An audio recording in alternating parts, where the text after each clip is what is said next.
Bonjour, bienvenue dans une nouvelle vidéo. Alors on se retrouve aujourd'hui pour un retour de course avec des petites idées recettes. Là je viens de rentrer à la maison, il est 18h50. J'ai juste eu le temps de mettre dans le congélateur des framboises surgelées parce que ça tiendra pas là le temps de la vidéo. Donc juste sachez que j'ai acheté des framboises surgelées qui sont dans le congélateur. C'est la seule chose surgelée que j'ai acheté aujourd'hui. Alors en fait je viens de rentrer du drive puisque maintenant je fais mes courses uniquement au drive. Si vous remontez il y a je pense un an, je pense que mon dernier haul course à moi doit remonter il y a quand même pas mal de temps, je sais plus quand. Vous savez qu'avant moi je faisais mes courses au mois. J'ai toujours procédé comme ça avec Mathieu, on fait les courses une fois par mois, on remplit le frigo, on remplit les placards et on retourne pas logiquement refaire des courses jusqu'au mois prochain. On achète juste les fruits et légumes sur le marché, ça change pas. Mais j'ai changé complètement de façon de faire il y a quelques mois. Je pense que c'était au mois de mai dernier, un truc comme ça. Quand je vous avais partagé sur mes réseaux sociaux, donc sur Instagram, mes intentions du mois. Une petite chose que je fais maintenant depuis mai, il me semble, ouais. Où je dis sur papier, je couche en mettre sur papier les intentions que j'ai envie de mettre en place pour le mois en cours.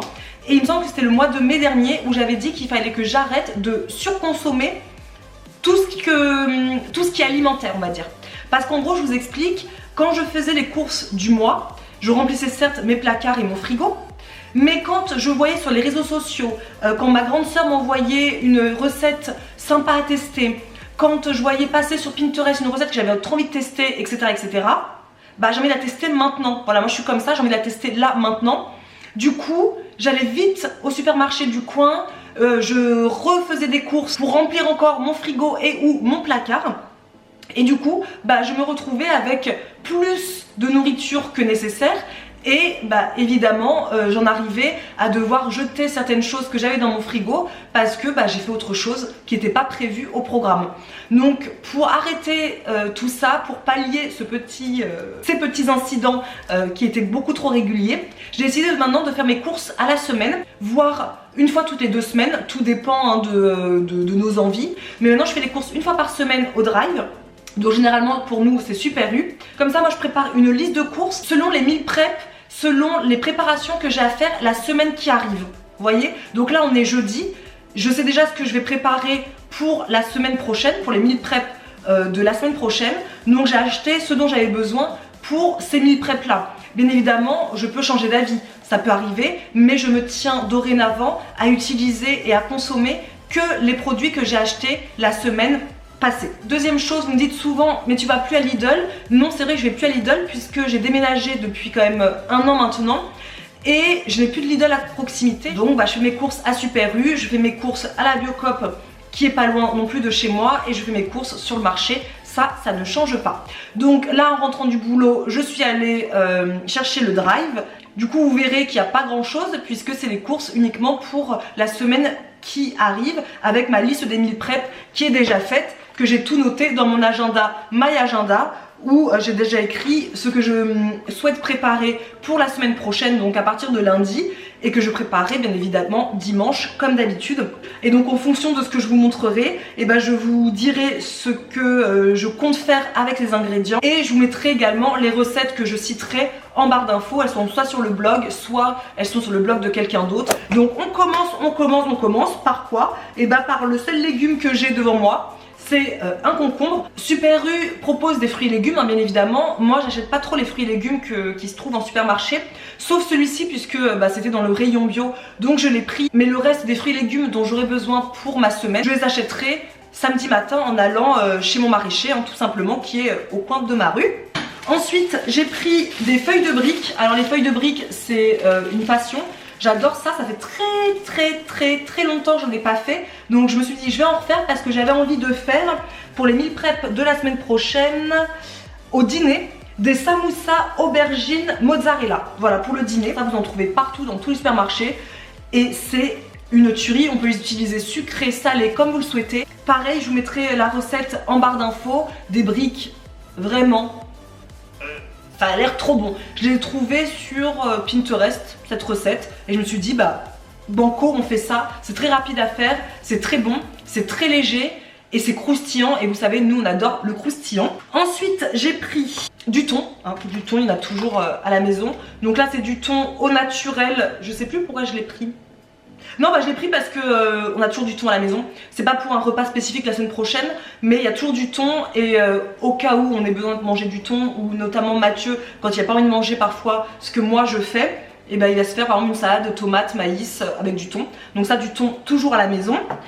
Et j'ai pris également des miettes de thon, donc voilà tout bêtement des miettes de thon à la tomate. C'est Marisa qui m'a donné envie parce que Marisa cette semaine elle a mangé pendant le repas du midi des pâtes sauce au thon comme ça à la tomate, chaud. Mais moi comme je sais que la semaine prochaine il est prévu 33 degrés, un truc comme ça, 30 ou 33 degrés, donc il va faire très chaud. Je vais préparer pour les repas du midi en option 2 parce que j'essaie de faire toujours une ou deux options pour varier un peu les repas du midi. J'ai fait en option 2, j'ai décidé de faire une salade de pâtes de lentilles corail que j'ai acheté également à Super Rue, voilà, qui sont là. Alors moi typiquement les pâtes de lentilles corail, je les achète d'habitude toujours en magasin bio parce que je pensais qu'il n'y avait que les magasins bio qui en faisaient. Et Marisa me disait bah non moi j'en trouve à Géant Casino. Donc je suis allée voir sur mon drive, ils en vendaient, donc parfait. J'aime beaucoup manger ce genre de pâtes, tout simplement parce que ça permet de diminuer notre consommation qui est quand même assez conséquente de blé complet, de gluten. Voilà, j'ai rien contre le gluten, mais parfois je me rends compte que je mange trop de blé dans la journée. Et pour changer un petit peu, moi qui adore les pâtes, vraiment les pâtes c'est une passion chez moi, et bien pour changer, pour varier, des pâtes de lentilles corail, c'est délicieux, au même titre que les pâtes de pois chiches que j'aime beaucoup aussi. C'est super bon, vous les cuisinez comme des pâtes classiques et ça vous permet de manger des légumineuses plutôt que manger du blé complet. Voilà, donc c'est vrai que depuis que je mange beaucoup de pâtes comme ça, j'ai considérablement diminué ma consommation de blé et ça je trouve que c'est quand même plutôt chouette. Donc je disais pour le repas du midi, salade de pâtes de lentilles corail avec du thon à la tomate, des olives noires que je n'avais plus dans le frigo, donc j'ai pris ces olives noires là. Voilà, ces olives noires dénoyautées, j'adore les olives noires. Dans le frigo j'ai des olives vertes, j'en ai plus beaucoup, mais pour moi c'est pas pareil quand on fait une salade. Les olives noires, j'adore, c'est mon dada. Avec des olives noires, donc des tomates, mais ça sera les tomates de notre jardin donc j'en achète pas. Et de l'oignon rouge, mais pareil, j'en ai encore pas mal que j'ai acheté sur le marché la semaine dernière, donc j'en ai pas besoin. Donc voilà pour l'option 1 ou 2 des repas du midi. Ensuite j'ai devant moi des lardons, donc oui c'est très rare que vous voyez de la viande dans nos retours de course, mais je ne sais pas pourquoi j'avais une envie mais vraiment subite de faire une quiche lorraine. Voilà, j'avais envie de manger une quiche lorraine et en surfant un peu sur Pinterest, comme d'habitude, j'ai trouvé une recette de quiche lorraine légère maison, avec la pâte maison, avec tout maison mais légère. Et je me suis dit, banco je fais ça, je l'ai dit à Mathieu, alors lui il est hyper content parce que j'en fais jamais, je sais même pas la dernière fois que j'ai fait une quiche lorraine maison, ça date d'il y a... Donc ce sera l'option numéro 2 des repas du midi de la semaine prochaine. Donc j'ai pris ces petites choses, la recette que j'ai vue c'est avec ça, de la sauce soja, mais ça j'en ai à la maison aussi, du gruyère, j'en ai pris également pour aller avec la quiche lorraine, mais ça se conservera aussi pour la semaine d'après puisque je mange quand même du fromage assez régulièrement. Et j'ai décidé de faire cette quiche lorraine avec des carottes râpées, mais pareil, je les ai pas achetées puisque je les achèterai samedi matin sur le marché. Donc voilà le repas du midi, je vous l'ai présenté comme ça. Ensuite j'ai pris de la mozzarella et de la feta. La mozzarella pour aller avec les samoussas aubergines mozzarella, voilà pourquoi j'en ai pris une.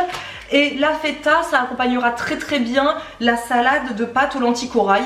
Parce que voilà, une salade de pâtes avec dedans un petit peu de fromage, ça gâche pas tout. Et la feta, je pense qu'on en a mangé tout l'été parce que je trouve que c'est un fromage qui accompagne parfaitement toutes les salades. J'adore ça. Et j'ai pris également de l'Edam. Ça c'est pas pour un repas particulier, mais c'est un fromage que j'ai toujours à la maison. Oupsie, j'adore ça. C'est très pratique quand d'un coup t'as la flemme de faire à manger ou je ne sais quoi, tu veux faire un sandwich, un croque-monsieur, voilà. et bah il faut du gouda ou de lait d'âme, j'adore ça. J'ai pris également des œufs, ça c'est pour... Et ben je ne crois que c'est pas pour quelque chose de précis. Non, c'est pas pour quelque chose de précis, mais j'aime avoir des œufs chez moi. Je pense que j'en ai besoin, mais je suis plus sûre, pour la pâte de la quiche Lorraine. La pâte de la quiche Lorraine que je vais faire, donc je la fais maison. Et je vais tenter la pâte magique. Je pense que vous êtes nombreuses à connaître cette pâte, qui est une pâte style tupperware, où en fait vous mettez tous vos ingrédients dans un tupperware, vous secouez énergiquement et ça fait votre pâte brisée. J'en entends beaucoup parler, j'ai jamais essayé, et donc là je me suis dit, bah comme je vais faire une quiche Lorraine et que je vais faire la pâte maison pour pas avoir à acheter une pâte feuilletée, et bah je vais tenter ça. Et il me semble qu'il faut des œufs, donc j'ai pris des œufs pour ça. Ensuite, voilà, j'ai pris du lait de coco pour les banoffee muffins. Donc en fait pour mon petit déjeuner de la semaine, je vais faire des banoffee muffins. Quand j'ai vu la photo, j'ai su qu'il fallait que je les fasse. Je vous mets la photo juste là. Et vous verrez que ça a l'air démentiel. Et ce sera donc mon petit déjeuner. La recette vient du blog de Livia's Kitchen. C'est une entrepreneure anglaise qu'on adore avec Marisa. Vraiment, elle nous inspire beaucoup, au même titre que Deliciousiella, qui a créé sa marque de snacks, que vous connaissez si vous êtes abonné depuis pas mal de temps à notre box de gourmandise saine. On a déjà mis un de ces snacks dans une box précédente. Et comment vous dire que c'est une tuerie, et son blog est rempli de merveilles. Et l'autre fois, je sais pas, je regardais son Insta Story et je vois ça, je swipe up pour voir la recette et je me suis dit ok, je fais. Les ingrédients sont simples, les ingrédients sont faciles à trouver et surtout les recettes sont rapides et elles en jettent. Donc vous savez, c'est tout ce que nous on aime, des recettes rapides et qui en jettent. Et il fallait du lait de coco pour faire le caramel, puisque le caramel, si mes souvenirs sont bons, alors même pas besoin de souvenirs puisque j'ai tout imprimé au bureau. Donc pour le caramel, elle dit de prendre 80 g de sucre de coco que j'ai déjà à la maison, 125 ml de lait de coco, 75 ml d'eau et une cuillère à café de sel. On mélange dans une casserole ces ingrédients à feu doux pendant à peu près 10 minutes. On ajoute du sel hors du feu et ça nous fait un caramel qu'on ajoutera au creux de nos muffins. Mais pareil, je pense que la recette sera en barre d'infos et libre à vous de l'essayer. Mais en tout cas, moi ça me donne tellement envie que je me suis dit banco, je fais ça pour mes petits déjeuners de la semaine prochaine. J'ai acheté également de l'huile de coco, voilà, parce que j'en avais plus tout simplement. Je crois pas que ce soit pour une recette particulière. Et ben si, par exemple, voilà, les banoffee muffins, il faut un tiers de cup de huile de coco fondue. Et comme j'en avais plus, bah j'en ai racheté. J'ai pris également de la noix de coco râpée. Ça c'est vraiment parce que j'en avais plus et pour moi c'est un des basiques à avoir au même titre que la poudre d'amande dans ces placards. C'est pas pour une recette particulière pour la semaine prochaine, mais parce que je trouve que c'est un des must-have de mes placards, parce que moi je fais beaucoup de pâtisserie et j'aime beaucoup faire des pâtisseries avec la noix de coco râpée. J'ai pris également de la farine de sarrasin. C'est pour changer un petit peu, comme je vous ai dit, pour éviter de manger trop de blé. Je suis pas une grande fan de farine de sarrasin, donc généralement moi je fais moitié-moitié. Et là notamment, pareil, Livia's Kitchen, elle mange pour la plupart du temps sans gluten. Donc elle mélange 100 g de farine d'amande avec 30 g de farine de sarrasin. Donc là moi ça me va parce que c'est même plus que moitié-moitié. C'est vraiment une petite portion de farine de sarrasin, donc là ça me va. Mais moi les gâteaux 100% farine de sarrasin, je peux pas les manger. Je trouve que c'est beaucoup trop fort, je suis pas une fan.